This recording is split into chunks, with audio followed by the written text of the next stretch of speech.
BYOB Q&A seminar. Welcome. It's going to be a lot of fun. We've got some really cool wines open. And actually, have a whole room full of wines open of all sorts of things, but a lot of Piedmont. And so it's Friday afternoon, 5 o'clock in New York. This is, would have been the time that we would have been getting ready to do our gala dinner. And obviously we can't do that this year, but we're gonna have a great deal of fun here talking Barolo for the next hour or so. I'd love to hear your questions. The goal here is to make this really interactive. And so it's totally open to whatever you guys want to talk about. I thought maybe we'd start with maybe a recap of some of the week's events in case you want to watch those on replay, or you can still buy the seminars, I guess. But we've had a really fun week. It's been really, really interesting to sort of explore the various facets of Nebbiolo. It's something that I'd wanted to do for a long time, that we wanted to do for a long time. The logistics of putting on these events is really significant. I mean, we start working on it about a year in advance, year ahead. And so tremendous amount of work goes into to putting that together. And so that's kind of been a restricting factor. But this year we were able to do a lot of really cool seminars, things that I've wanted to do for a long time. So we had a really fun Alto Piemonte seminar, for example. That was really cool last weekend. 6 wines, 6 appellations, sort of moving from west to east roughly. And that was really fun. And I remember going to these areas like Gattinara, 20 years ago, and it was just like dead. I couldn't say it on a seminar, of course, right? Polite, but I can tell you guys, that these areas were just like, really backwards, really rustic, really rural. And wines now, 20 years later, are fantastic. So, we tasted Gattinara, Bocca, Matera, Lessona, so on and so forth, Carema. And, these are appellations that really benefit from warmer and drier climate this year, today than maybe a generation ago. So that's part of it. The producers have gotten better at making wines. That's part of it. And you've got Nebbiolo mixed in with other varieties. So that's another sort of layer to the onion that you peel. And these sites, which are different kinds of origin, some are volcanic, some are more marine, sedimentary, but sort of to explore those areas was really cool. So that's the Alto Piemonte seminar. I really enjoyed it. I thought the wines were beautiful.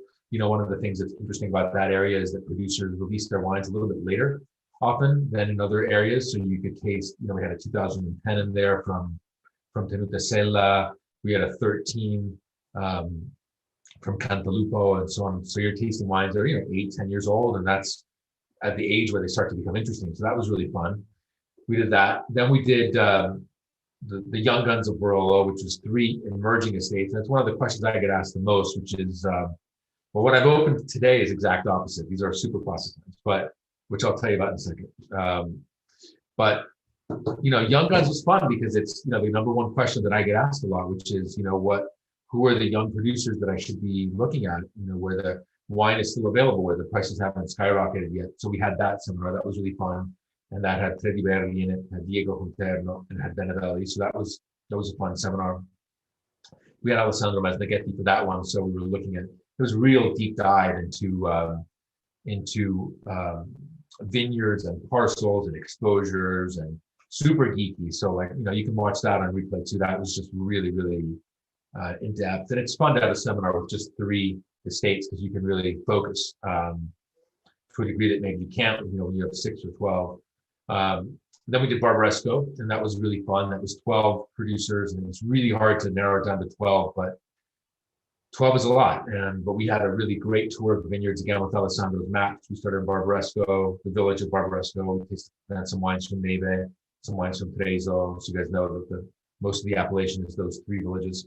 Came back to the village of Barbaresco, and that was obviously very educational. That seminar was, I could have gone on for like another 2 hours. There was just so much information. And you're talking about history of the states and the history of the states, the history of producers, the history of sites. So that was really cool. We did that. And then yesterday we had Alessandro showing us his new site, the Barolo 360, which, by the way, everybody has a coupon. Should have gotten an email with a coupon for a month off of that. So those are his aerial views, and looking at these maps sort of from above. For you guys, for those of you who don't know, Alessandro hates small airplanes and helicopters. So that's all done with a drone. He won't go up in a helicopter with it. It's probably a good idea. But anyway, not that I would like pilot it or anything. But anyway, this has aerial views and you can really see like, okay, let's look at Ginestra, let's say by owner, or let's look at, in the Young Gun seminar, he showed the Ravera di Monforte, which is different from Ravera di Novello, where Elvio Conio and Vietti are. The Ravera di Novello is a different place. Sorry, the Ravera di Monforte is a different place. And there Alessandro showed you, where the different owners are. So that was really cool. So his seminar was all focused on vineyards of Barolo, focused on Serralunga. And again, you've got that coupon for a month to check it out. So it was really cool. Got this. And then tomorrow is like the big, 2016 tasting with 12 fantastic reference point wines. And so that's going to be really fun. So I've got some wines open to tell you a little bit about. We've got a question here. And so while other folks are dialing in, because we've still got a bunch of people dialing in, I'll just say that just as a reminder for those of you who just joined us, please fire away with your questions.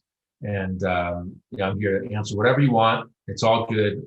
So no problem. The first question is from Manuel, which means that somebody's up at 11 o'clock in Europe. So give that man a prize.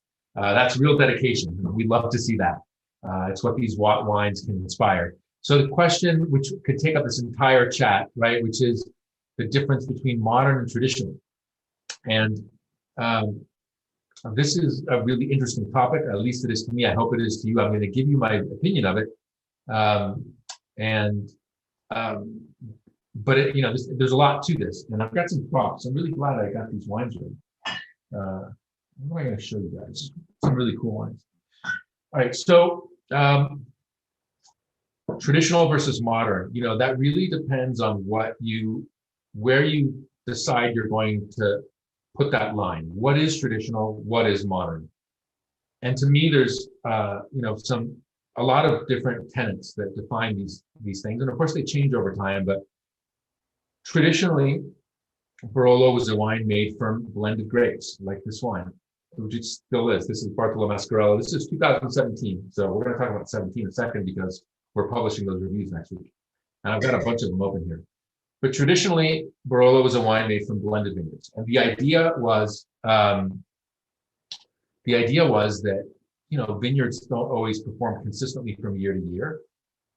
And while Piedmont is one of the regions that so far has benefited from climate change, that was certainly not the case in the 50s and 60s, when a lot of, it's sort of the beginning of a lot of things that we see today in terms of wineries being created and starting, being exported, and so on and so forth. So Barolo was a blended wine, and the idea was, in an area that was cold and wet, rainy, especially during the harvest, that, maybe if you put together vineyards, you would get a balanced wine. One vineyard gives you fruit, another vineyard gives you structure, another gives you wine, another vineyard maybe gives you aromatics, and maybe if you put that together, you get a complex wine. At the same time, most Barolo was made by big bottlers, like these guys. This is Borgogno. Nothing against Borgogno at all, but it's one of the historic firms. And, there were a few of those, like Fontana Fredda and Borgogno and so on and so forth. And they would buy the grapes. And there were very few estate bottlers in Piedmont, up until like the 80s, just like it was 80s and 90s, just like Burgundy. This is a very recent phenomenon, the birth of estates that farm grapes, make wine, bottle wine, and sell wine with their own label is basically now only in its second generation. But for a lot of estates, it really starts in the 80s and 90s. Luciano Sandrone is maybe 78, but I mean, you're talking about then. And there's a lot of estates that were really started in the 80s and 90s, Roberto Boercio and so on and so forth. So the idea was, okay, blended vineyards. Then in the 50s and 60s, there was an influential wine writer named Luigi Veronelli. He was very he was very inspired by French and Francophile concepts. A lot of you know that Piedmont, there's parts of it are very French, and in fact, because of its history, and a lot of old timers actually speak French better than they speak English. So there's a definite connection there, and he was inspired by French concepts of cru, and so he wrote a lot about bottling single vineyard wines, and so that started off in the early 60s with with Prunotto and Beppe Colla, who made the first the first single vineyard, Barolo and Barbaresco. And that's the beginning of, to me, this is the beginning of modernism.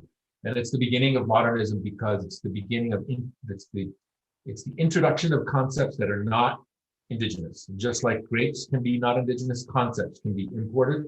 And the idea of a single vineyard wine is an imported concept. So one of the great innovators, and to me, the first modern producer was this gentleman here, Bruno Giacosa. This is the 1971 Rocca di Castiglione. It's one of the greatest wines I've ever had. It's empty though. Damn, it's empty.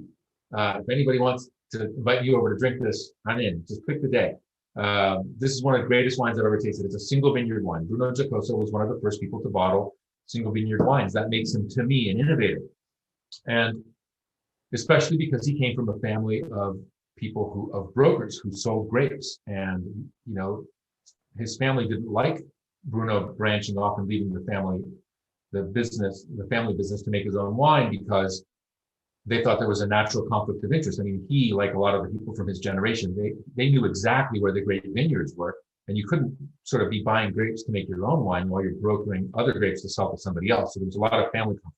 So he was rebellious, left the family business, started his own winery, started bottling single vineyard wines with 1964, the Barbaresco Santo Stefano, which might be back here, but that's another great one too. So that's the beginning of modernism to me.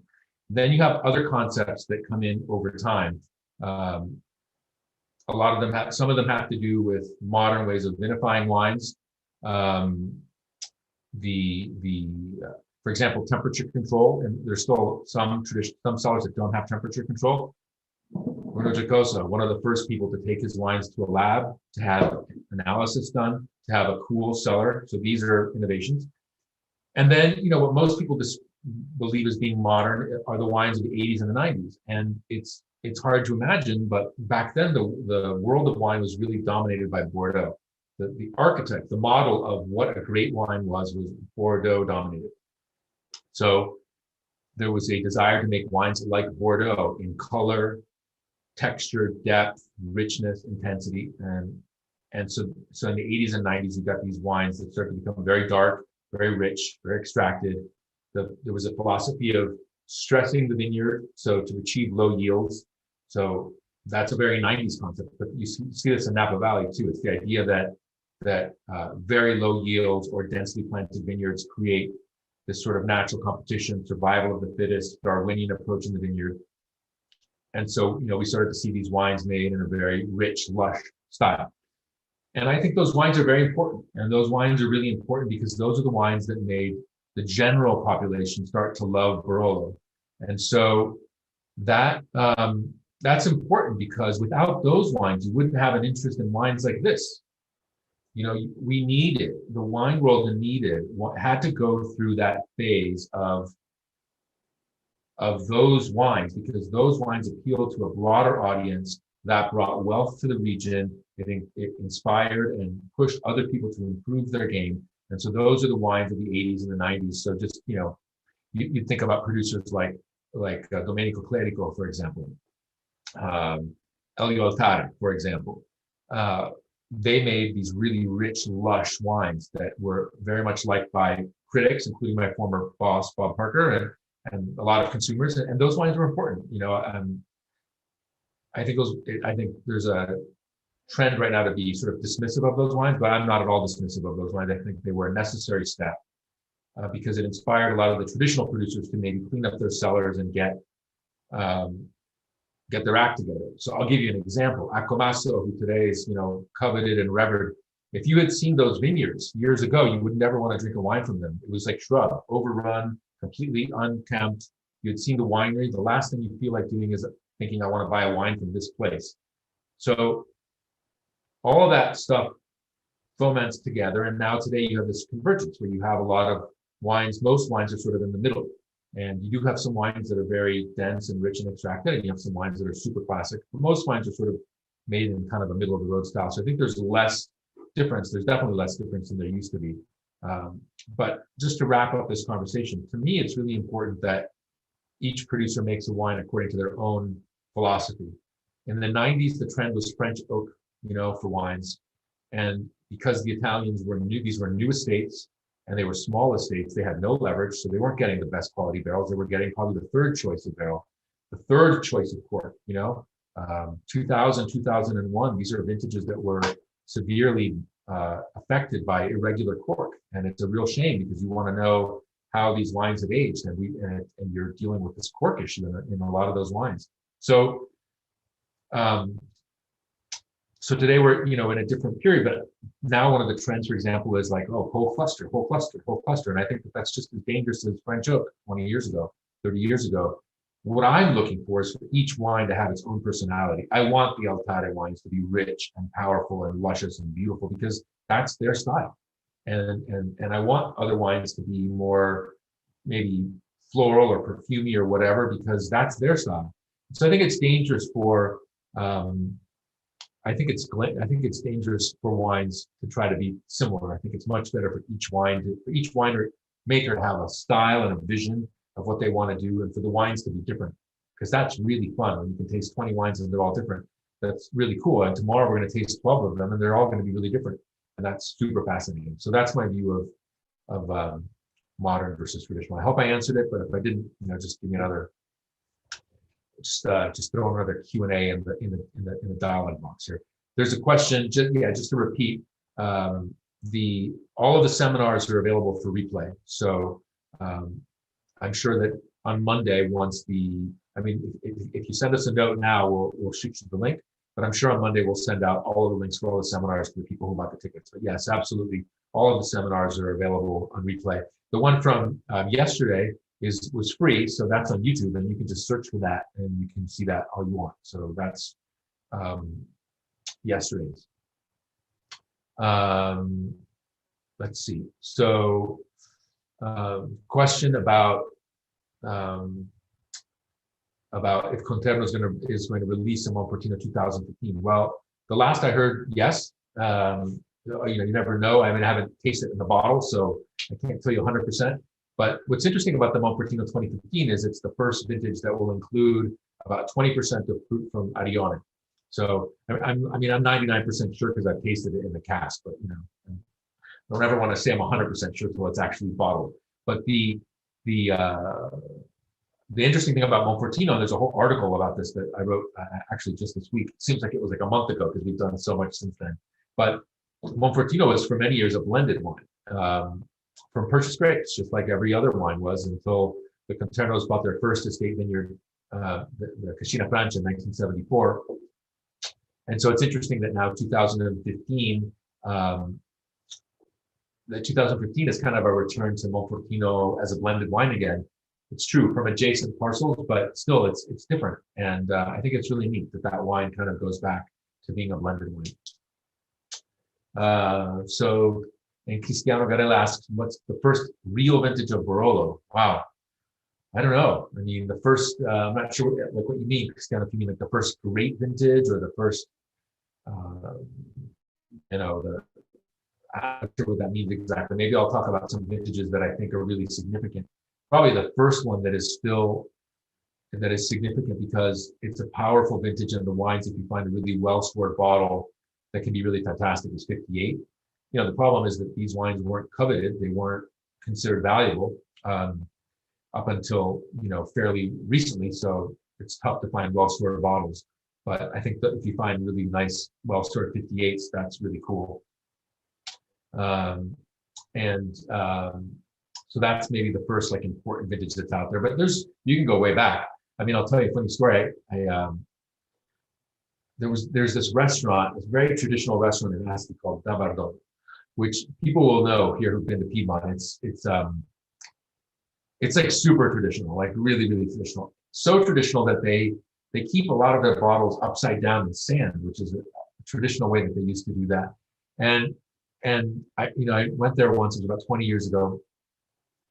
And the owner said, well, you can just pick whatever bottle you want, here's our collection. So I found this Conterno and I just took it out and I thought it said 71 on it. I was like, wow, 71, but you couldn't really read the label because it was a bottle like this, with the, Yeah. So, like this, right, where you've got the neck label, except the neck label on that bottle was hand drawn, and I was like, wow, 71 Conterno, fantastic. So we have this wine, and again, this place is like super, super traditional. Like if you want to know what Piedmont was like before it became fancy and touristy, and Michelin star restaurants, you go to Dabadon, that is like like classic as classic as classic gets. So anyway, we have this wine. It's fantastic. Turns out that the next day we had a appointment with at Conterno, and this is one of the things that I did to learn about Piedmont wines.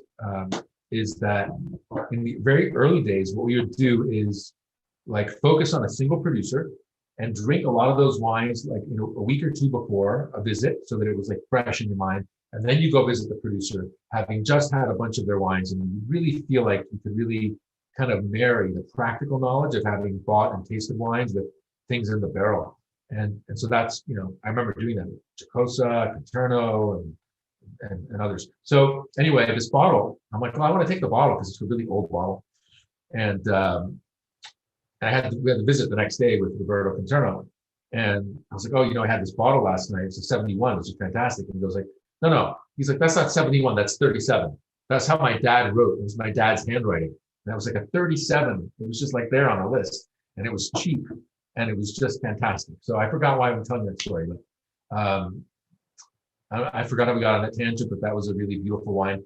So yes, on the subject of vintages, that's right. A little older and a little forgetful sometimes, but that's if you find those wines from those vintages and they've been well stored, they're really, really special. So lots of great vintages in the past.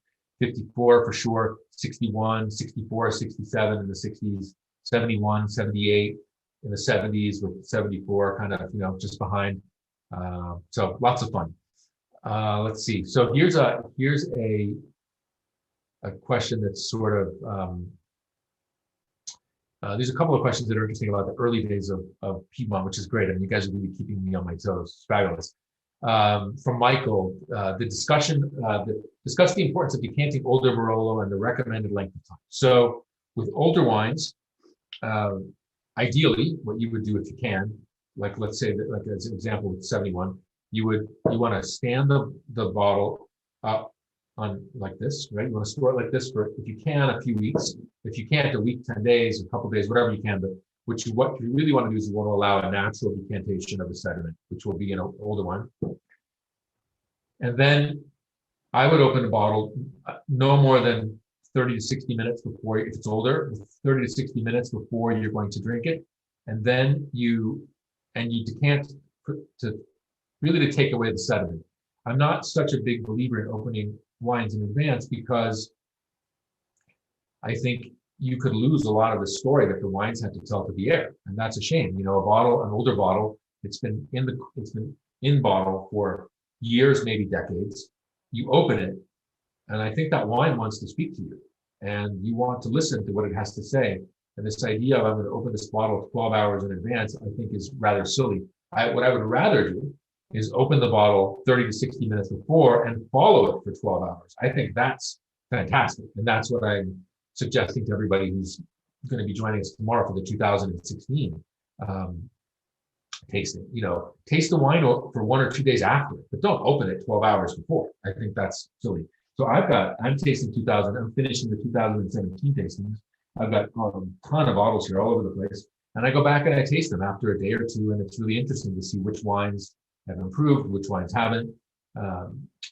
Any good wine is going to be great after a day or two also. So I think, decant the wine to get rid of the sediment and then enjoy it over many hours. I think that's a really great way to understand, a wine and how it evolves.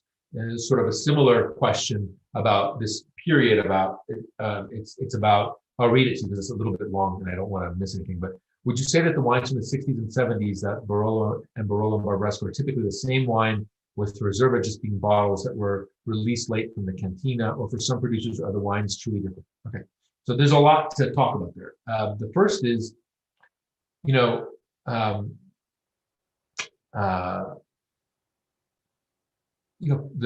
prosperity to Piedmont is a very recent phenomenon. The first time I went to Piedmont was in 1997. I went with my parents who had a wine shop at the time. We rented a agriturismo, which is, like a equivalent of a Airbnb or something like that, in a little town called Canelli, which is the heart of Moscato production. And it was me and my parents and my sister. I think the place cost 100,000 lira a night, which is like $50. That's just like cheap. And every day we went to a different village, and we'd go visit Barolo, visit Barbaresco. We went to Torino. We went around and did the whole thing. And back then, you'd visit a winery, and they would have multiple vintages on their price list. Common, very common. And that was just the way that it was. The idea that there were allocations. There was no such thing as an allocation. And wines did not sell out immediately. And they did not even sell out within a calendar year. They would sell out over 3, 4, 5 years. This idea that wines sell out within a year or as soon as they're released is very new. So the way that Barolo was made in the past was, the way it was sold is, yes, you would make your wine, you would keep it in the cask, and when you had enough orders, you would bottle a batch. And so a lot of you, I have this bottle in the other room, but some of you have seen that, the Gaia Barbaresco Inferno, a very famous wine from the 60s. Inferno is the name for the traditional cellar that I'm sure a lot of you guys have seen in these Piedmontese cellars, those sconces in the walls, where people store the bottles inside the actual wall. And that Riserva was the last cask that was bottled, but there are various bottlings of 61 Gaia. They would bottle it as they sold it, as the orders came in, and that was very common. So the most common, most commonly Reserva is, it's a late bottled wine that has been in cask for a little bit longer than the other traditionally, longer in cask than the wine that was sold early. Now today it's different because the wine market is much faster and things sell. So people who make a Reserva, it's a special wine. So like I've got here Mauricio is one here somewhere from Mesto. I've got that here, tasting that. It's around here somewhere. I don't want to knock over all these glasses here because I'm very capable of doing that. But anyway, it's here somewhere. So like a wine like that, the Mauricio, that's a special wine that's got nothing. I mean, it's from the Monte Vineyard, yes, but it's not the same wine that has been aged for more time. It's a wine from a specific plot. Monfortino is Monfortino. It's not related to Cascina Francia. I mean, a lot of the vineyard choices are the same, of course, but it's not a lot of Cascina Francia that's more time in the barrel. And things like Scavino has the Reserva Rocca dell'Annunziata, single vineyard wine. Of course, there isn't a non-Reserva and a Reserva of that wine. And so today, most Reservas are specific wines, but initially they weren't. So let's see, a lot of questions here. This is really great. It's gonna be a lot of fun. Yeah, this was one that was controversial. I was one of the really big critics of it, so this would be fun to answer. This is about when the Kraus family bought Vietti 5 years ago, that the price of land soared and the locals were afraid the area would be destroyed by foreign investors. How is the vibe now? Have things settled down, or is this still something the locals are talking about? And so, I don't really hear too much talk about it anymore, but that's because Luca Curado and his wife Elena are still very much the face of that winery, and they make beautiful wines. They've bought a lot of vineyards for the Krauses, and I just think that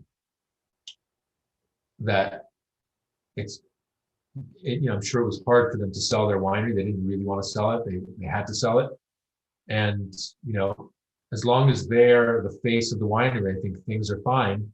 If I was Mr. Kraus, he's a billionaire, so my feeling always is when you're in a room with a billionaire, you can count that they're smarter than you. So I don't know, but if it were up to me and I wanted them to stay, I would make them owners again.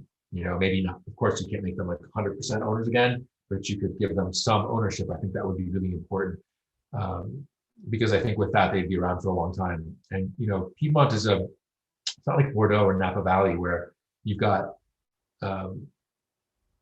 whole schools of enologists and winemakers who can come in and supervise the making of wine. It just doesn't work that way. So if you spend time in Napa Valley or Bordeaux, so Bordeaux has obviously a huge university, and Napa has UC Davis, Piedmont does have the Enological School of Alba, it's true, but you don't have these like these sort of hopefully father and mother type figures, but experienced people who train young people, put those young people in really good jobs, and then sort of mentor them and bring them up.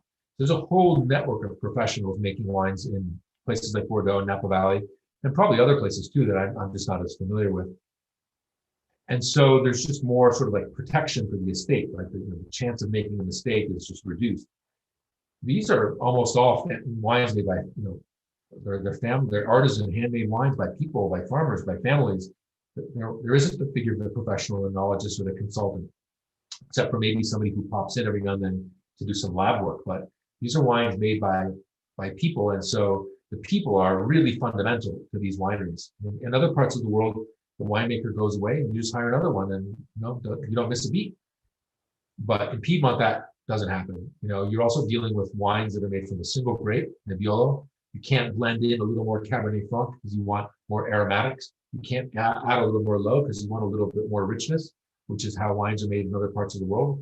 Single varietal, single vintage, and the chance for things to go wrong is very elevated, especially because you are making wine in big casks. So here's an example. This is Mobiliero from Burlotto, 17, I tasted this a couple days ago. So there's one cask of this wine. That's it. If something were to go wrong, knock on wood, it doesn't. Let me find something here. Piano. If something goes wrong with that cask, that's the whole wine. Whereas when you're making wine in barriques, 225s, 228s liters, if there's one barrel that has a little bit of problem, you just take it out of the blend. Easy. You can't do that with these wines. And so the potential for something to go wrong is elevated. And so you really need the people to be in the winery. It's so important. So as long as the people are there, I think it's fine. Where that's going to all play out over time, who knows? It's just 5 years is nothing in the history of in the wine world. So we'll see where that ends up. But the wines I've tasted there have just been phenomenal, and that's one of the tastings that I look forward to every year, because usually it's like my usual tasting at Vietti is 2 bottles of every wine that's in the bottle. So like this year, right, it would have been 17. So this year at Vietti, I would have tasted all of the 17s from 2 bottles. Bottle opened like 2 hours before, bottle opened while I'm there. And then we would have tasted at least 2 vintages from the barrel for every wine. So all the 18s and all the 19s. I'm getting really sad now. And then, some experimental wines and things that they're working on. So it's a great tasting, and that really gives you a lot of perspective. And that's really driven by the people there. So as long as the people are there, I think we're good. Let's see, got a lot of questions. It's gonna be fun. A lot of people from Europe, so really, this is really cool. All right, so has the wine service in Piedmont restaurants improved? You've been very critical in the past about how you've been served bad food, sort of bottled in restaurants that should know better. And, the answer is I think it's improved a little bit. Right now, given the state of the world, it's pretty hard for me to be too critical about anything that has to do with the hospitality industry, because so much of it seems in a very precarious position right now. But I think if you live in a region where people are like just cannot wait to go travel and spend time in your area and spend money in your restaurants, and you've got world-class wine, I think you should be really careful with wine and serve it in perfect condition. This would be a really great project. I've always wanted to do it, but I just never had enough time. But maybe somebody here wants to do this. Imagine if you could take a map of Alba, the sort of area around Alba, and circle all of the restaurants that have a Michelin star. Not that I think that is a be all and end all of quality, because it's not, but just as a take all of those restaurants and then superimpose that map on a metropolitan area like London or New York or LA or whatever, Paris, pick. And I think what you would find is an incredible concentration of amazing places in a very small area. If you say, I'm going to have a week in Piedmont, you will not be able to go to all the places that you want to go because there's more places than that you want to go than you could possibly eat lunch and dinner and even meat. So there's an enormous amount of choice, which is fantastic. And I hope all those places come back, really vibrant. And so if that's the case, and you've got this beautiful wine, it's like, charge a few dollars more and or euros more, put the wines all in a Eurocov and sell the second bottle, that's to me just obvious. So, to me, these are just some of the greatest wines in the world. And it really breaks my heart to see them not taken care of in the restaurant and served ruined, which is common, unfortunately, or too warm, because somebody is paying a lot of money and they're not getting that experience of a moving bottle of wine, which they're certainly entitled to. And I've seen it a lot. And it really, if I'm not very, if I'm calm, it just makes me sad, but sometimes it really makes me angry because you're seeing beautiful wines that have been ruined in some really nice restaurants. And I just think that's, it's a crime. So I limit the places that I go to those places where I know that, take good care of the bottles. And I think if you're in Piedmont and you get served a wine that tastes cooked or corked, you should send it back, absolutely. The reality is I don't know that too much can be done about that. But, because if a restaurant hasn't taken care of its wines, it hasn't taken care of its wines. You can order other bottles and you might have the same thing. That's happened to me more times than I want to think about right now on a Friday. But I think it's important. I think the producers should be really also demanding that because, if I make this wine, I don't want somebody to have a damaged bottle of it because they're going to think the wine's not good. So, that doesn't benefit anybody. So I think there's still room there's still room for improvement there. All right. So question about preference for glassware. Okay. So this is a really good question. And I've got some glasses here I want to show you. It's a really great question because there's a difference between young and old Barolo. And I think that that's really a great distinction. So I'm going to show you my favorite wines for tasting. So I've got a few. So this is Alto Universal, which I think is very, very good. I think it's a very good technical glass because you really get the flaws in a wine if there are any. And I think, it's my preferred shape also for older wine because with an older wine, the last thing you want to do is just, expose it to a ton of air. You want that wine to open in your glass as you follow it, as opposed to opening up within 5 minutes of being poured. So the Alto Universal is very good for technical tasting and also for older vintages. I don't like the Alto Pinot glass. That's this glass here. It's for at least for Piedmont wines, I find the difference between this wide part on the bottom and the narrowing at the top to really be harsh on wine. And so I don't use this at all anymore. Then I like this glass a lot. You can see it has wine in it. Oh, and since it's a BYOB, I think everybody should have a glass of wine. I can't believe I didn't say that. This is Bartolo Mascarello, 2017. This is a Riedel glass. They call it Oregon Pinot Noir, I think. And this is a really nice glass. It has the balance of the glass is very attractive. It has a beautiful shape, and that translates into a really beautiful sensory perception of wine. So I like this a lot too.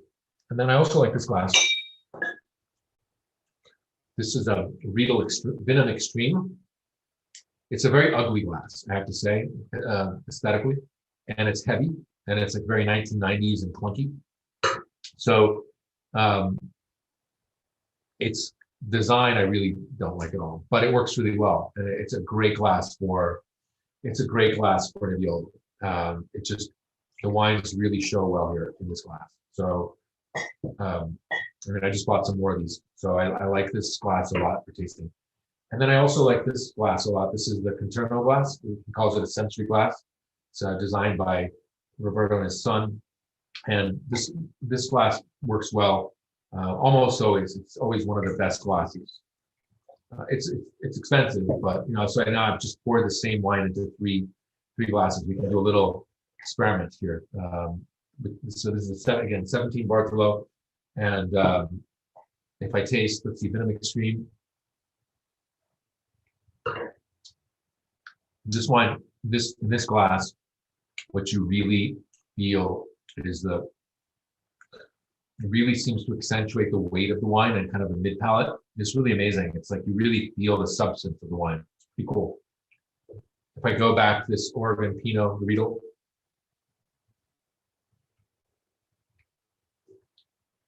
that's all aroma. The wine, you almost have, I mean, the difference between these wines and these two glasses is like night and day.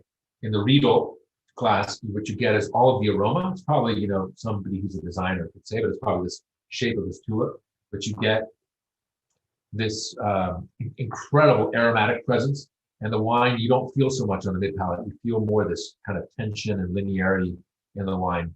I think maybe I like the glasses. There's a certain transparency that really comes through in the wines, and it really seems to focus on the elegant side of the wine. And then the Contorno glass,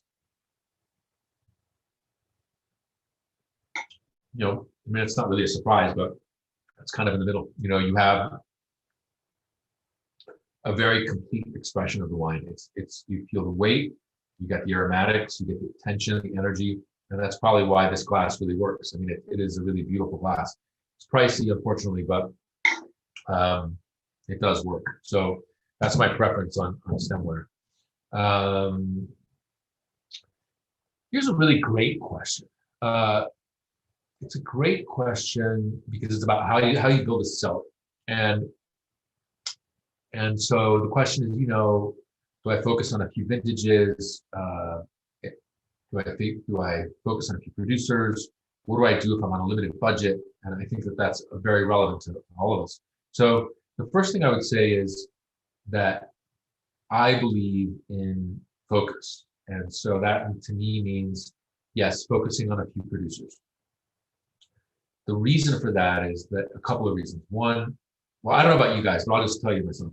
Like, I don't really like the whole idea of buying a single bottle of any wine. I find that, you know, like these Napa wineries that have like, oh, your allocation is one bottle of this. It's like, well, what am I going to do with one bottle of something?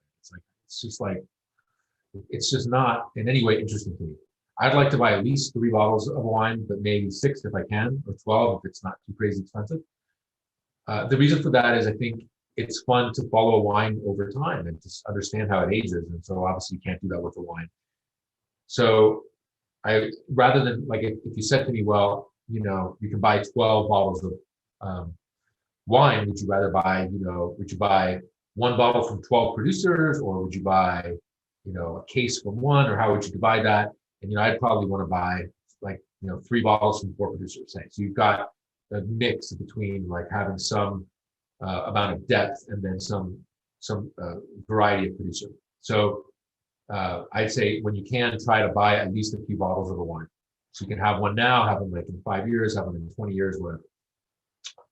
Then I think it's important to focus on producer. And the reason I think it's important to focus on producer is because if an estate producer makes a wine that you like, they're going to make a wine that you like in most vintages. You'll like some more than others, of course, but there's a lot of stories of a great producer making a good wine in a bad vintage.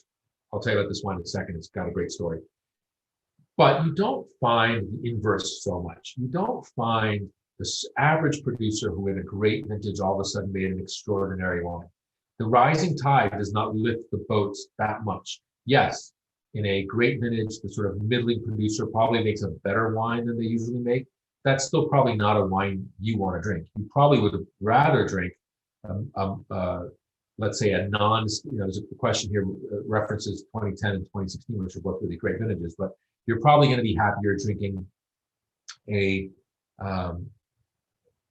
wine from a producer you like, even in a not so famous vintage, or a stellar vintage, or maybe even a very poor vintage.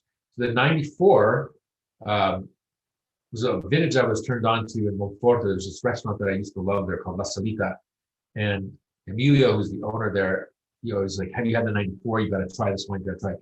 The story with this wine was that Giovanni Conterno, Roberto's dad, before the harvest, he said, this is going to be a great vintage, like the vintage of the century. And then it rained for like 2 weeks in the middle of harvest. So that completely just ruined any pretense of a great vintage. So no Monfortino, they made this Cascina Franca, which is a lovely wine. Of course, it's always been very delicate and perfumey and not at all a powerhouse. But this wine is a beautiful wine. And if you love Conterno wines, you'll be very happy with the 94. Because those producers that you like will make a good wine in pretty much any vintage. So, and then the story is after that, Giovanni never again spoke about a vintage until the grapes were in the cellar. Never again, I'm never talking about a vintage until I've got the fruit like in my winery. So that's kind of the amusing story with the 94. But yeah, so I'd say focus on a few producers and buy their wines in every year. And some vintages you will like more than others. But the worst case scenario is, you can always trade those wines or put them into verticals with friends or whatever.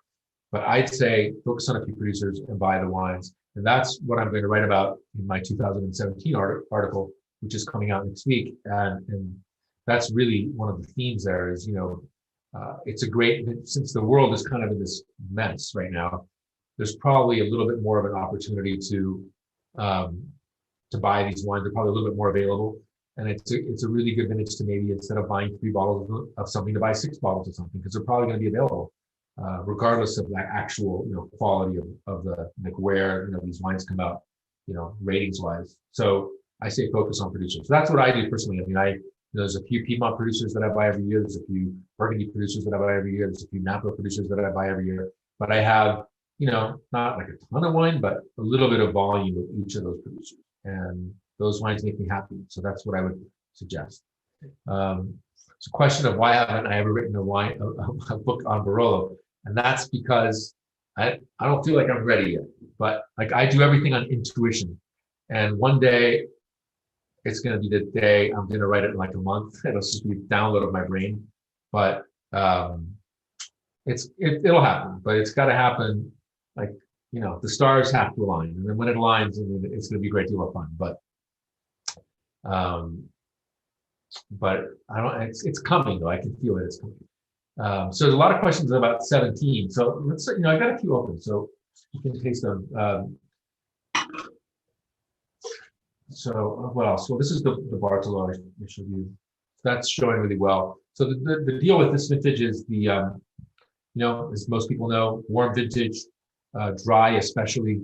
In vintages like this, you get a shorter growing season. And I think this is a really fascinating vintage because it's not a very easy vintage to understand. And I love vintages like this because you really have to think. There's a question of what would I compare it to? I don't really know yet. And the reason is this vintage has a lot of layers to it. So what do we know? We know that warmer vintages are going to give you wines that have, when it's very warm, what happens is that grapes start to shut down a little bit and you get wines that are a little bit lighter in body.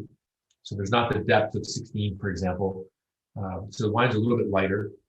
They have slightly nervous tannin, where most producers I've spoken to say that the readings, of acidity, of tannin, of extract between 16 and 17 are quite similar, but the sensory perception is very different. In the vintage like 16 that had more even ripening, you almost don't feel the tannin, whereas in the 17 it's got this kind of edginess. What's surprising me the most about this vintage is that the signatures of the vineyards are very marked. And so you don't always expect that in a warm vintage. In a warm vintage, sometimes the differences between the sites get lost. And so in this vintage, what's interesting is that you do have all of the sites very clearly marked. So that's really something pretty interesting to think about. And one of the things that happened in 17 is that there was the cooling of the nights at the very end of the harvest. That is a very classic element that is needed for a high quality harvest. So even though it was dry and warm, you did get that cooling at the end of the year. That's absolutely essential. And so this vintage is a lot of different things going on. It's not, you can't just say it's this or this or this. It's like a lot of different layers of nuance. And I think this is going to be a very fun vintage to discover. I think that the 17 Barbarescos, which we tasted last weekend, those wines were bottled earlier, obviously. And, you can't say the vintages are the same in Barolo and Barbaresco, but when it's that hot and that, dry, there's some similarities. And those wines have really started to open up, the Barbaresco. So I'm really, very optimistic that the 17s will be as well.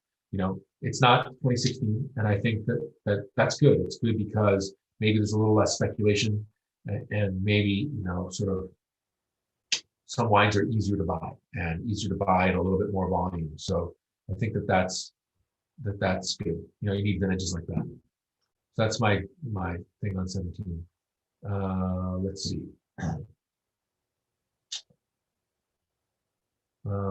There's a question about the seminar yesterday with Alessandro. Greg opened the Brovia Camilla 2001, which is a beautiful wine from that Brea vineyard that he showed you.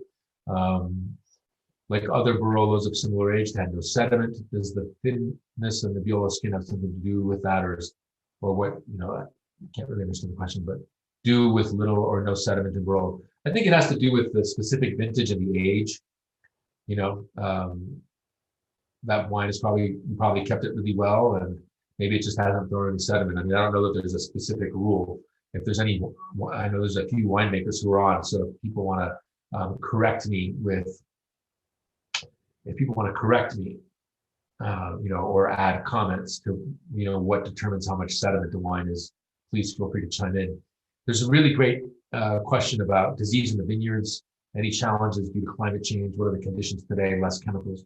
This is a great question. It's a great question because there's a lot of elements to this.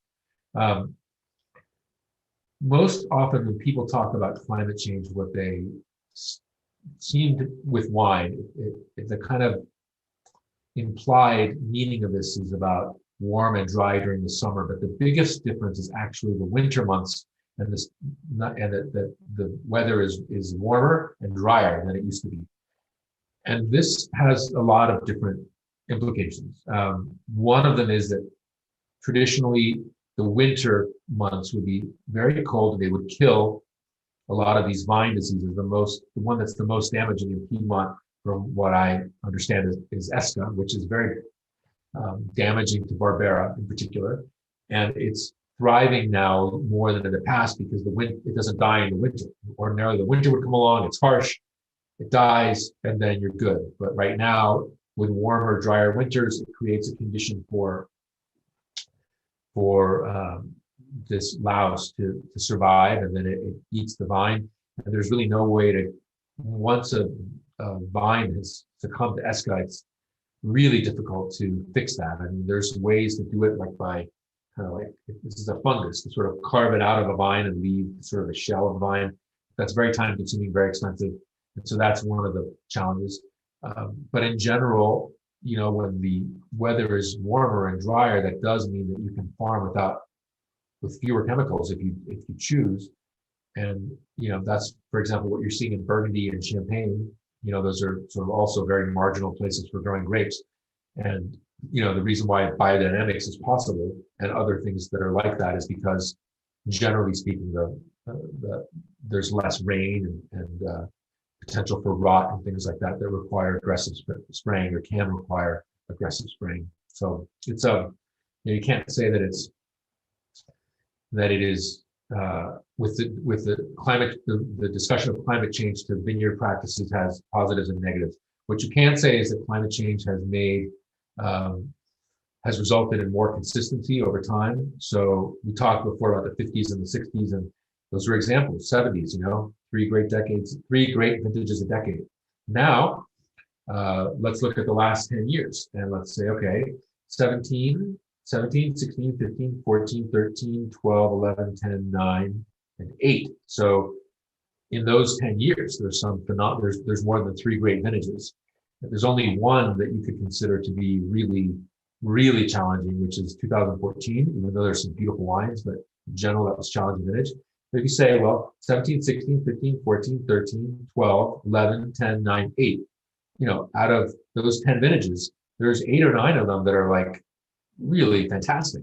And that never happened before. So So that is one of that is why Piedmont has benefited from climate change thus far. There's more good to great vintages in any sort of 10-year period. On top of that, Nebbiolo is a grape that is traditionally has been very hard to destem, the jack from the skin, unless the grape is fully ripe. And now you're getting more physiological maturity, which means the wines are cleaner, fewer stems. Technology has improved also, and these wines are much more enjoyable now. You know, when I was a kid, the Barolos that my dad drank, they were like battery acid, you know.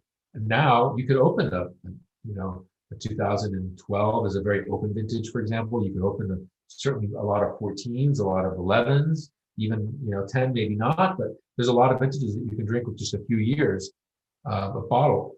And that's why I think that these wines have really exploded in popularity, is because people are tasting the wines when they're young, like, wow, I want to buy that.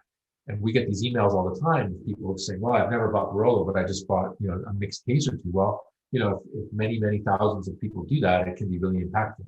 So far, climate change has been a good,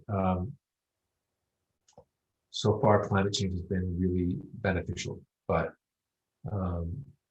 we'll see, up to a certain point, right? Here's a question about the role of men and women. That Italian wine industry was always dominated by men. I don't agree, but I'm going to tell you why. But now the daughters are moving in, at least in Piemonte. There's a lot where women are making women. Yeah, is it possible to detect more feminine style from these producers than that of their fathers and grandfathers? So I think women have played a much greater role in Piedmont and probably other regions too than most people know. It may be that the man was out front, but when you meet the women, I mean, they are formidable, so like you've cited Maria Teresa, I mean, her mom, I mean, like, you don't want to get on her bad side, Silvia Latare's mom, incredible. Yvonne Conterno, Roberto's mother, I mean, incredible source of knowledge. One of my favorite sort of meetings like this was a tasting. It was probably like close to 20 years ago with Bruno Giacosa and his wife. And, Bruno would never talk a lot, but his wife was, and I just asked her like questions for like 3 hours straight. And I learned more from her than I learned from like years of tasting with Bruno. Like, so women have always been really, really important. Maybe not, Mauro's, I mean, another, like, she's just like a dynamo. So the women have always played a really important role, maybe not visibly to like the world, but I always think if you really want to know the true story, you talk to women. They just have an incredible amount of knowledge. I've always learned like an enormous amount from those sorts of tastings. Luca Curado's mom. I mean, just like fountains of knowledge. So anyway, so that's kind of a little secret. But if you really want to understand the story in any family, you talk to the matriarch, not the patriarch. And then the question is if the wines are more feminine. I'm not going to say that the wines are more feminine, but the biggest difference between today's young producers and their parents is that they're tasting wines from all over the world.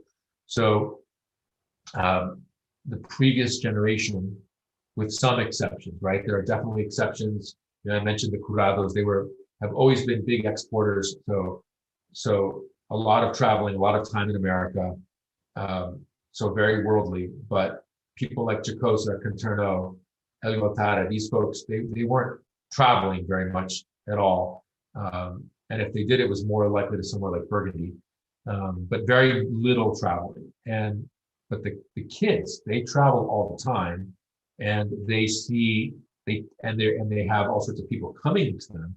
And so they taste wines from all over the world that their parents never tasted. So it could be wines from America, it could be wines from Burgundy, France, it could be wines from just all over the world, basically.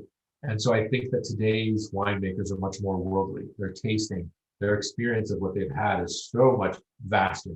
And that is the biggest difference to me between the wine culture of today's young winemaker and their parents. So it's not a gender thing, but it's about an exposure to great wines from around the world. Yeah, Mrs. Grasso, Gianluca's mom. I mean, amazing. Just just, you know, same, you know, and his wife too. I mean, you know, you have the women are really an incredible source of information, and they've played a much bigger role than most people really realize. Let's see. Let's see here. This is fun. There's just so many questions. Depends on the wine, but generally, which Barolo vintages are now open for enjoyment in 2021? Well, I think a really beautiful vintage for drinking right now is 2012. You know, people didn't, I don't know, maybe it's because after 2010, you know, the market can only kind of deal with sort of rabid enthusiasm for vintages every sort of few years. But I think that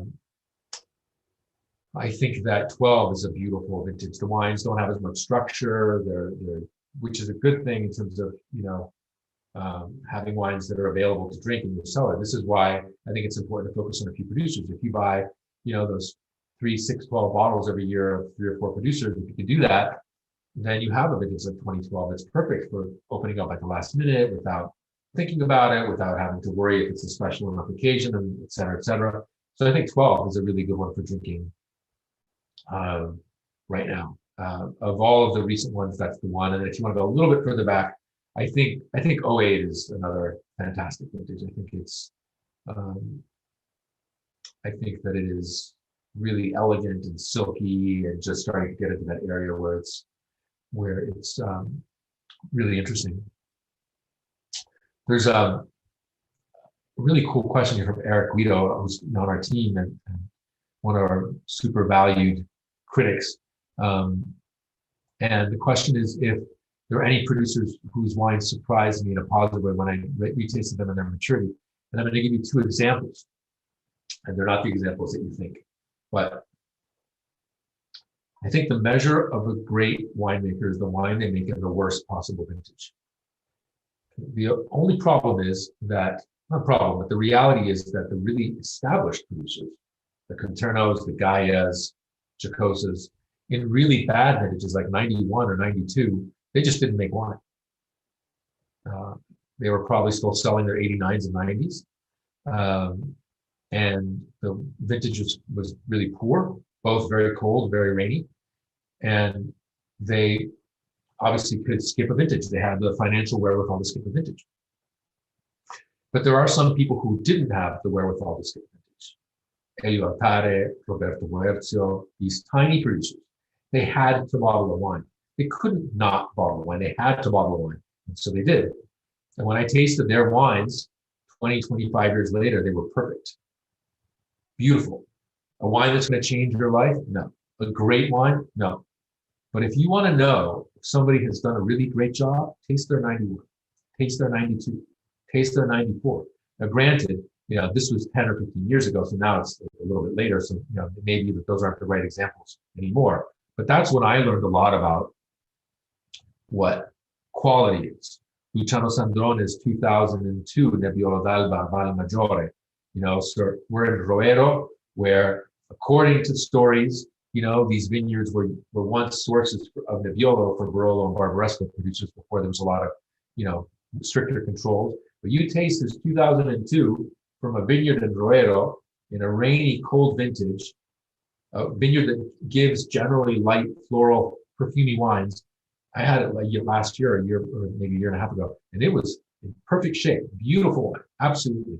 So that's what surprised me the most, is having the opportunity to taste wines in the weakest vintages from really great producers, because that's when you really know, okay, this person really put their heart and soul into it. They made the best possible wine they really could, and those wines are really beautiful. The 91s and the 92s from both Boerzio and Altare were gorgeous wines when they were 20 years old. I haven't had them in 2025. I haven't had them sort of since then, but no problem. So that's what surprised me the most. Let's see.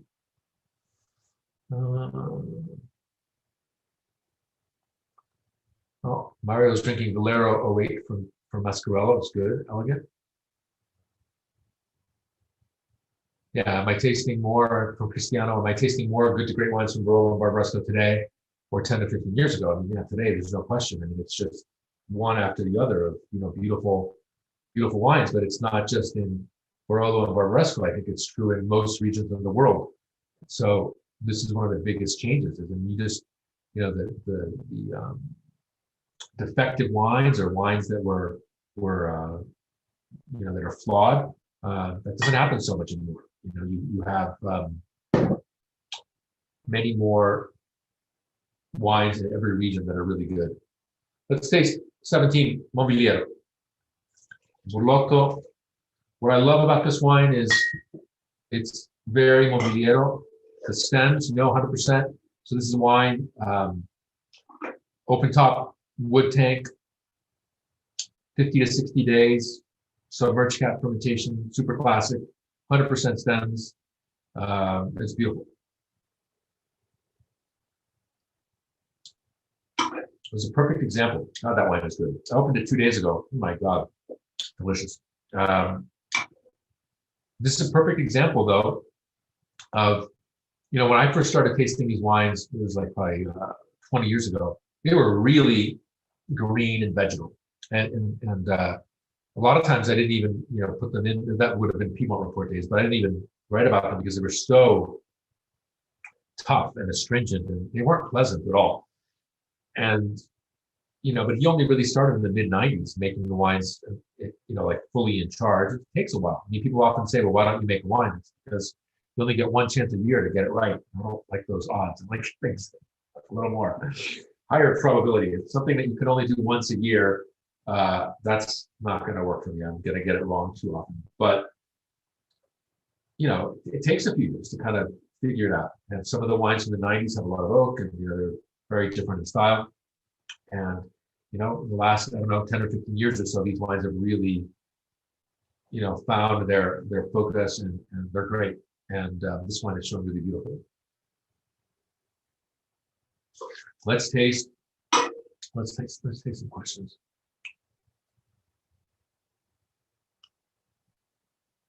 From Manuel, there's more and more cheap Barolo on the market without a real producer name or provenance behind it, sometimes even bottled outside Langhe. You think the Consortium should be more thorough and strict with the rules of getting the DOCG? So in every region, the amount, the wines that we care about represent the fraction. So the production of Barolo now is about, I don't know, it's probably close to 14 million bottles or so. Somebody can correct me. And if you just add it up, like the number of estates that, you guys care about, that I care about, you say, well, the average production of Barolo for an estate is, pick a number, 50,000 bottles, 70,000, 100, some are much lower than that. You sort of try to say, well, of those 14 million, what percentage of that are the wines that we actually care about? And then you say, well, what about all the rest? Well, all the rest is stuff that gets sold in supermarkets and by large bottlers, and, all sorts of export markets in Eastern Europe or in Asia or whatever. And yeah, there's a real challenge that people buy that and they think that it's Barolo. But I think that that's, there's very different markets. So that bothers a lot of people, but I don't really think it bothers me that much. I think that the reputation of the region is made by people like that, because that's really the reputation of the region. I don't know that there's a lot of crossover, or that people on this call today are really interested in $8 bulk Barolo from a producer you've never heard of. And I'm happy to be proven wrong, but I just think those are very different markets. This is Brunate 17. What are people drinking? I'm curious. Okay, so yes, Andrea's having 14 Mobiliero from Alessandria, 14 Segezio La Villa. No, that's not relation to the California group. Yeah, Phil says they're in a different business than the folks we care about. Yes, I agree. 14 vintage. So, this is a really cool vintage. So that year, I spent a lot of time in Piedmont, but that year I spent a month in Piedmont in June. Rented a house because I was working on this project. We were working on this project. It was kind of a digital map of Barolo. So those are on our site now. And it was very different from like the stuff that Alessandro does, because I wanted it to be sort of integrated with so there's videos of each producer explaining their vineyard, and you can click on a crew, like somebody talked about Camilla, so you could go to, well, that's not a good example because there's only really one producer of that, but say Canubi, you can go to Canubi and you can watch a video of Pepe Rinaldi talking about Canubi, and then you can, and other producers all edited, then you can see all the wines from there that are in our database, et cetera. So I wanted that kind of a more digital thing. But anyway, I spent a month in Piedmont in June, and it was cold, wet, and rainy almost every afternoon. I was closer to Barbaresco. You heard that they have these cannons to protect, supposedly to ward off the hail. So every afternoon there's the hail cannons. So not looking like a great vintage. And then I came back like in November, and I remember really, really clearly, I went to do this talk at the Villa d'Este, the wine symposium there. The Sunday afternoon, I was driving back, and it just so happened, the first tasting was Azalea, which is, I wrote this on our forum this week, a criminally underrated producer. I don't know why. Like, if there's any producer, like, I mean, like where the wines like deserve more, like, I mean, I love these other producers that have like a lot of hype, but Azalea, I mean, man, they are making beautiful wines. So it's November, it's a Sunday. I stop by and we taste, we go to, boy, some really good wines. I'm going to read them off in a second. I'm going to tell you the story. A lot of people in Europe, you guys are up late. This is great. It's hardcore. It's fantastic. A lot of kudos. So hopefully I'm not putting you to sleep. But anyway, so I go to Azalea and I taste the wines, you know, like in the tasting room there. And they say, well, would you like to taste some wines from 14 vintage? And I'm like, yeah, sure. So we go outside, very kind of no frills winery. The steel tanks are outside in the back, and they pour me this 14, and I was just blown away. I was like, oh my God, this wine is insanely great. I don't remember which one it is. You know, maybe Lorenzo will remember. I'll ask him tomorrow if he remembers which one it was, but it was one of the 2014 single vineyard wines, and I was just like, the wine was electric. I don't know how to explain it to you. It was like, the wine had so much energy. It was like I could feel it in my veins. It was just like, wow. And I was like, if every wine is like this is a great vintage. And then, you know, obviously I tasted some more. And so it's a complicated vintage because it was very rainy. And but less rainy in Barbaresco. So let's go back to Barbaresco for a second. In Barbaresco, 2014 is unequivocally a great vintage. So, you know, we tasted last Saturday the Montefico from the Produttori. It was just to die for. So there, and you know, Gaia and a lot of other people made beautiful wines at 14 because there was less rain in Barbaresco than in Barolo. In Barolo, a lot of rain in some places and more hail also. Some places got very damaged by hail, like Bricoboschi's Cavallotto. You know, I mean, you couldn't make a wine there. They made Limone Nebbiolo in 14. But in a lot of other places, you know, there's no Vietti Brunate, for example, in 14. But in other places that were less touched, then you had this, you know, very beautiful Indian summer, late fall, and you get these wines that are very like tense and dynamic. They don't have the body of a vintage like 16 or 10 or 13, but there's an energy to these wines, and I always loved it. And I just thought, you know, what I was thinking is like, I wonder if the wines from the 70s, well, maybe they tasted like this when they were young. I mean, so far I've only tasted those wines, you know, as an adult, but I just wondered, are they like that? Were they like that? They were like more translucent and bright and punchy, persistent, saline. And so I think 2014 has a lot of really beautiful wines. So I'm not surprised that Alessandria is showing very well. Dan is having 2014 Scavino, Briconveroggio, beautiful. Obviously Monpertino is beautiful in 14. The Massolino wines are beautiful in 14. You know, Vietti, Rocca, and Ravera. I mean, I just love that vintage. I know it's kind of a contrarian view, but I think the best of those wines they're just so, it's like to me what Barolo should be, like really, you know, it's like when you look at a picture and it's just like so focused, you know, and beautiful. Yeah, so Lane's having 82 Pita Marenca, so that's Serralunga. That's I think their best wine actually. And if you were watching the seminar with Alessandro yesterday, he talked about that vineyard. But it's always a, you know, powerful wine. But a very good example of a winery where the wines are much more elegant than they were back in the mid-90s. Giuseppe's having 86 Prunoto Bustia. I love 86. 86 is another one of those like totally forgotten vintages. It's a vintage that had hail in the like unusually like in April or May. I don't remember exactly, but it was so bad that they had to basically prune the vineyards, and some people made wine, some people weren't able to make wine. But I remember Bruno Giacosa telling me that he thought 86 was better than 85.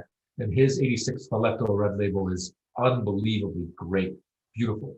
The other fantastic wine, the Masolino 86, also very good. And the other beautiful 86 is, of course, Bartolo Mascaro. I mean, I've been lucky to have that wine more often than I should have, but it's really beautiful. And the Bartolo, and then also 86 Rinaldi is great. And there's a really, article. I don't know if it's a good article, but it's an article that I'm really proud of that I wrote about that wine. When he was alive, so, I go to taste these wines usually in November, and obviously there's a schedule and there's producers to see, and you've got to be, it's not like you can be everywhere for 3 hours as much as you would like to. So I started going to visit him in August, and I'd go in August because it's really quiet and like nothing's going on, and he'd be home by himself, and so he had all sorts of time. So he'd take us to go see the vineyards, to go see the political monuments that were important to him. And you'd sit there for hours in his library. And it was just a time when, it was like, there wasn't a schedule, and I didn't have 1,000 other appointments, and we weren't really tasting wine. And just pick his brain, and, he'd talk about the opera, or he'd talk about, politics or whatever. And, you'd always meet really interesting people there. Like I met one year, Giulietta Simonato, who was a very famous Barismo soprano.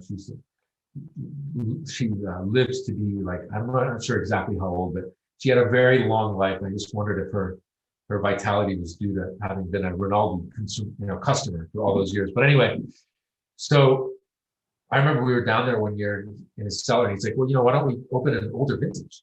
And I'm like, that happened like literally once to me in my life with him, because they didn't have a lot of these wines. They sold them. And I'm like, I don't know. He's like, no, really, you can have any vintage you want. And I was like, I would always feel very uncomfortable. I didn't want to be like imposing. I felt embarrassed. So at a certain point, he's like, look, either we drink it together, or my daughters are going to drink it with their boyfriends. So you might as well pick whatever wine you want. And I said, okay, 86. 86, because 86 was that vintage with the hail, and Rinaldi was a veterinarian when that wine was made, and he had come back to his family's domain because his dad wanted him to take pictures of the hail. And he did that with this old Leica camera that he later had refurbished, and it had a lot of memories, with more unpleasant memories that are wartime memories. That's all in that article. But the 86 Rinaldi is a beautiful wine too. So anyway, that's 86. It's one of the great under the radar vintages for Piedmont, if you can find wines, because not too many wines were made that year. Ken's having 06 Francesco Rinaldi, Brunate, and Canubio, so double. Great. That's another estate that's really come along strong. And then Paul has 64 Antoniolo, Santa Chiara Gattinara. Wow. You drank it when you were young for special occasions. Yeah, that's how I got to learn Gattinara too. So that's really cool too. Let's see. Cantina Comunale Castiglione Falletto Barolo Riserva 2011 from El Conquistador, great name. 89 Marengo Marenda, fantastic. So that's another really great story. 96 Ondero Lucia Mondoka. That's the period where, like, for me personally, those wines are sort of, like the difference between now and then. It's quite remarkable. But that's another estate where the wines have just gone through the roof.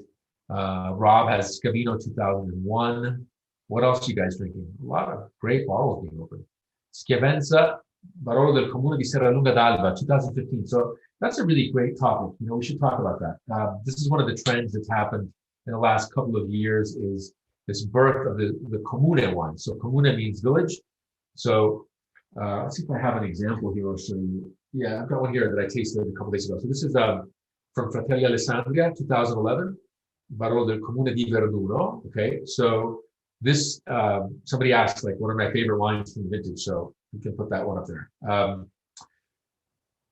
These are starting to become popular, this nomenclature. And I think it's great because this is a Barolo from a single vintage. So before you would have had, this is a perfect example. So this wine replaces what used to be the Barolo, you know, they call it Classico, Normale, all names are unsatisfactory. But in the last few years, we've started to see these Barolos from single villages. And I think that that's a wonderful way to show what a town is about. You get a lot of these in Serralunga, like this Chiavenza that you just mentioned. But so now you start to see these Barolo del Comune di La Morra, Barolo del Comune di Verduno, and I think it's fantastic. You know, for a lot of producers, for some producers, it's taken the place of the Classico. For others, it's kind of become like an intermediary step wine into the single vineyard wines. But I think it's a really good trend because that is sort of the equivalent. Not that you want to make a comparison to France always, but it is the sort of equivalent of a village wine. So like you know, it would be great if wines like this one day become the equivalent of a Christophe Roumier Chambon-Musigny, for example. You know, and I think that that's very possible. Anselma Barolo Coloreto. Okay, I've not had that wine in a while. 2004 Azalea San Rocco. Mark, I hope you like that wine. I think it's dynamite. I think the wines they make today are even better. How did you store? This is a great question. It's Kiki. How did I store the wine I opened 2 days ago? And how do you know if a Barolo will taste better in a few days? Well, I have several dozen tests happening right now. No, I treat these wines horribly because I want to really stress them. So I just leave it in a room that's cool. So like 65 degrees, so not like cellar temperature, which would be like 55 degrees. And I leave it open without any cork because I want to watch the degradation and I want to see what happens to these wines. And so, oh, I have it's open here. So we talked about the Mobiliero. Let's take this will be a live experiment. I don't know. I'll tell you one I tasted recently that I thought was really cool if I can find it here. So, literally this. Oh yeah, this. Taste this. This glass.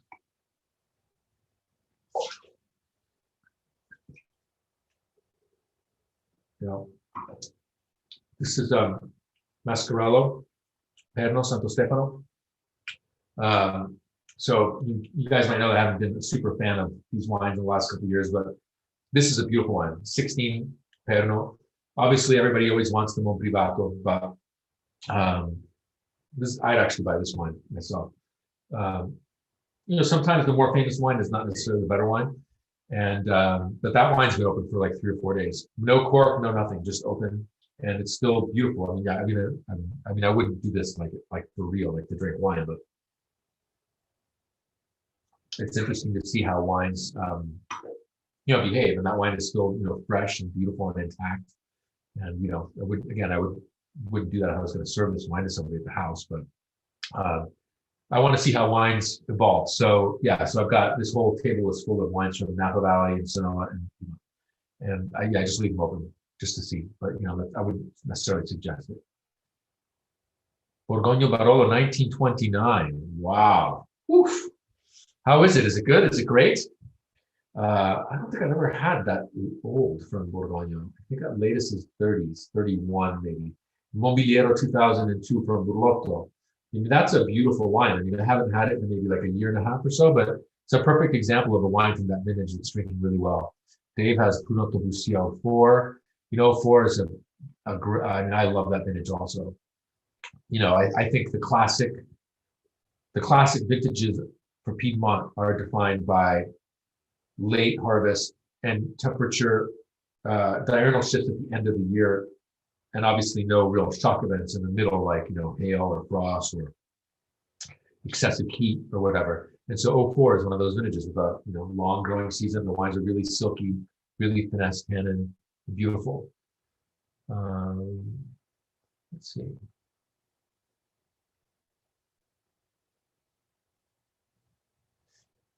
Yeah, so there's another question about Riserva versus Riserva Speciale. So that has to do with like the way that the wines used to be labeled before the DOCG. You know, I don't, off the top of my head, I can't remember exactly like when this all changed, but these are just designations that used to exist before they became codified. And yeah, these things vary a lot from producer to producer. You know, I mean, in the 50s, when that wine was made that you're drinking, I mean, things were very different from when they are today. There were no controls. there were grapes being bought from all over the place to make these wines. It wasn't, I mean, not from all over the places, and hopefully not from all over the place, but from neighboring appellations. And things are much more controlled now.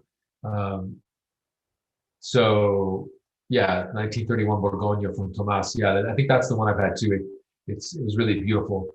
Cristiano says the 29 is showing well. Yeah, so high VA. Yeah, well, but I think it's great. I mean, so like, how old is that wine? Like almost 100 years old. And I hope I'm in that kind of shape. Manuel asks about the Perno MGA, the cru, so that MGA is an Edizione Geografica Aggiuntiva. It's a more or less equivalent of a cru in France. And do I think it's, like an underrated kind of region? And well, if I just said the wine is great, I don't know that it's underrated. I think it's probably not so well known because there's not as many producers. But like an example is, like, for a vineyard to get well known, you have to have several producers making really good wine, and then it just explodes. And so, like, I'll give you two really good examples. Well, one is right here on this table. So Burlotto is like as historic as it gets. But when Burlotto and Alessandria started making these beautiful wines from Mobiliero, everybody flocked in to buy vineyards there, and so you need to have one or two producers making really great wine, and then that attracts other people. Same thing with Ravera. Ravera was Cogno, Vietti. Now there's a lot of other people who have vineyards there, and you can taste more of them. And I think it's really cool to taste, Scarino, and to taste Vaida, and but I don't know if that's going to happen in Perno, but it could be. Let's see. What else? We have time for a few more. I feel bad for folks in Europe. I mean, you guys are very, very courageous to stay up. So I hope nobody's going to miss tomorrow's tasting because it's going to be great. So here's a good one. I think this is great about value, which is the value of Barolo versus Barbaresco, and if there's going to be relative price increases in Barbaresco over the coming years. I just think that you can't predict how the market's going to react. I think that from a consumer standpoint, Barbaresco is really affordable when you compare it to Barolo. And but Barolo has the longer history, at least the history that we remember today. And I think its producers are also more extroverted and more used to having visitors. It's changed a lot, especially with the younger generation. But I remember the first time I was going to Barbaresco, it was very closed as a place. Not so used to receiving visitors, less worldly. And I think that as that changes and people start making better wines, I think you will get some of these wines becoming really elite. I mean, obviously it can happen, right? And you have this, which is super coveted. This is a Barolo, but you know what I mean? And you have Gaia here. This is also Barolo. Obviously in Barbaresco, there's a potential to make really great wines. And I still think what really changed, what really made me understand these wines is like about 20 years ago, living in New York, I'd get invited to like these dinners with these collectors.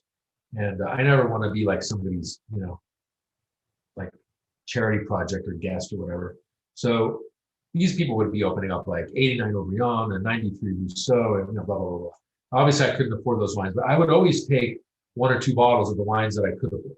And back then it would be things like Solera or Giacosa Red Labels or Gaia or whatever. And I'll tell you what, I never had, like, those wines never let me down. Like when you open this is one of these wines that are more affordable. Obviously right now the prices have really converged. They're all ridiculously expensive, but I was very lucky when I was like in my 30s and 40s to buy two really big collections of older wine. One of them was from a person that had bought the wines from my parents. He was an older gentleman and he wanted to sell his wine at auction, but he let me buy a few cases before the wines went to auction, and it was all Giacosa from the 80s. So I bought a bunch of that. And then from another friend of mine, I was able to buy an enormous amount of these wines before they got crazy. So that's when this happened. And I would take those Giacosa 89 Barbarescos and 90s to these dinners with these other collectible wines, and those wines never let me down. I never had a bad bottle on the table next to those other ones. That's when I understood what the potential is for those vineyards on a global scale, and that's when my writing started to reflect that. And I think that the question is, why aren't there more wines like that? But it's not why. It's not what is there the potential for it. There's very much the potential for it, and so I think that Barbaresco could very well can be just every bit as good as Barolo. Now, of course, some people say, well, Bruno might have occasionally put some grapes from Barolo into the Barbaresco. So who knows? I mean, that might get me like in massive trouble, but that's, you hear that every now and then. I don't know, but I know that the wines are sensational and they can hold their own with just about anything. So why don't we take one more question and see, and then we'll wrap it up for the evening. And I hope that everybody can join tomorrow's tasting. So let's see. There's so many. So somebody's drinking Bogione 2013 Barolo Brunate, so newer producer. I think that's really exciting. So I think that might be a really great question to kind of wrap it up. There's a few questions around this similar theme about emerging producers and how does that happen. I talked about this a little bit in the Young Gun seminar, but I think it's enormously exciting to see young producers emerge, but it's also rare, and it's rare because the vineyards are mostly in the hands of established families. So you have some who sell their grapes to cooperatives. In Barolo, it's the Terra di Barolo, but there's, in Barbaresco, it's the Produttori, but there's other cooperatives. And so you've got those vineyards. Then you've got the estates that are well known. And so it's very hard for a young producer to get started because you can't just go out and buy grapes. In Sonoma or Santa Barbara, you can go buy, as a young producer, you could show up and you could contract to buy enough grapes to make a few barrels of wine. And you might be able to get to some pretty good vineyards. Well, that culture doesn't exist in Piedmont. In Burgundy, you can take a barrel, if you make an arrangement, you can take a barrel, an empty barrel, to a producer, and they will fill it with wine that's young wine, either before or after Malo, depending on the arrangement that you have. But this is the negociant system in Burgundy. You're buying wine by the barrel. Another person has farmed the vineyard. They have crushed the grapes. They have made the wine to some nascent stage. You pick up the barrel, you take it back to your cellar. Voila, you're a producer. These things don't exist in Piedmont. You need what has happened with things like Trediberri, which is kind of a story like Campo di Gerbelair, for example, where you've got vineyards that have been leased out for many years, then the contracts start to expire, the new generation takes the vineyards back in-house, and they create a domain. So that's Trediberri. Or you have a situation like Diego Conterno, where one of the founders of the Conterno Fantino winery decides to leave, and they take their share of the vineyards, and they start the new version of the winery, because that family has been making wines under various Conterno labels for many years, but this is the current Diego Conterno winery is vineyards that were once part of another state. Or you're somebody like Benevelli, where all of a sudden the new generation comes in and they've had the vineyards for a while. Some of them are younger, some of them are older, but all of a sudden the wines just go through the roof. But those are pretty rare because you can't do all this other stuff I talked about, like starting small like you can in other parts of the world. Moreover, most of the wines today are aged in larger barrels, so you just need a certain amount of volume. You can't make a barrique of Barolo Brunate. You can buy a barrel of Chambertin Clos de Bez if you have money for it, or Corton Charlemagne White if you want that.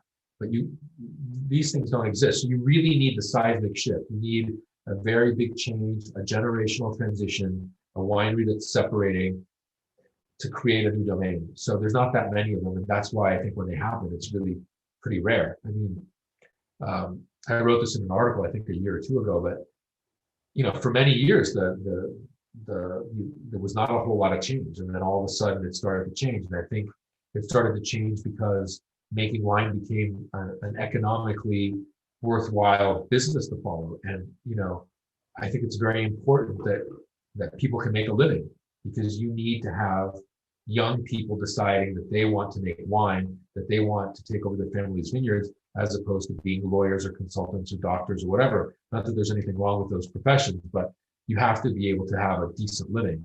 And I think that that's what's created this wave of new domains, is that now all of a sudden it's possible to actually have an economically sustainable, business.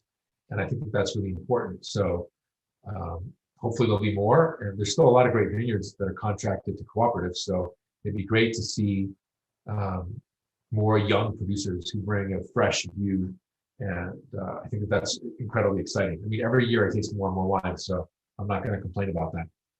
So I think that that's going to wrap it up. We have, I just can't get to everybody, but it's been a really fun conversation. I guess we should do this more often. But I want to thank everybody for joining us. I hope that you'll be in the 2016 tasting tomorrow. It's going to be really, really fantastic. You can still sign up for that if you want. When we did we did this trial, I think it was about a week ago, on Zoom like this, 12 producers all telling jokes for I don't know if we're going to get any serious tasting, and it might just be like comedy hour, but I think it's 12 comedians who also make wine. It's going to be really fun, really entertaining. I'm going to make sure we start on time and end on time, and that's pretty much it. An incredible collection of wines, also incredible collection of vineyards. If you don't have the wines but want to ask, there's a lot of questions in today's chat about different vineyards, and we're going to be exploring a bunch of different ones. So that's going to be really fun. There's a lot of women. It's at least half women. So for the gender questions before, you're going to, if you want to hear the female perspective, you're going to get a lot of that. You're going to get a lot of that tomorrow. In fact, there's more women than men. So again, perfect example of the sort of current generation, of current state of affairs. So maybe that's good. We'll finish off with this wine, Barolo Brunate from Rinaldi 17. As always, this wine has a little bit of the coste. It's one thing I'd like to see is these regulations be 100%. Right now, you can blend in 15% of another vineyard, and that's just not really serious. I mean, come on, really, you can't make a Musigny and Burgundy and blend in 15% of Clos Vougeot or something. So it'd be great if this was 100% Brunate. Some of you who've had the reservas know that wine is, but this is the straight commercial Brunate, and let's taste it. It's a very delicate Brunate. I mean, there's a lot of that power and that darker fruit profile that you associated with it, but I think this wine is going to be easier to drink with a few years of bottle age, as opposed to with a ton of bottle age. But this is this. And so I want to thank you for joining. Thanks for all your great questions. Can't wait to see you tomorrow. I hope this was fun. I hope everybody learned a lot. Send us messages, give us your feedback, tell us what you want to be better, because it's sort of hard to I'm talking to you guys from all over the world with a house full of wine here, but it's hard to gauge the feedback. So tell us what you like, what you didn't like.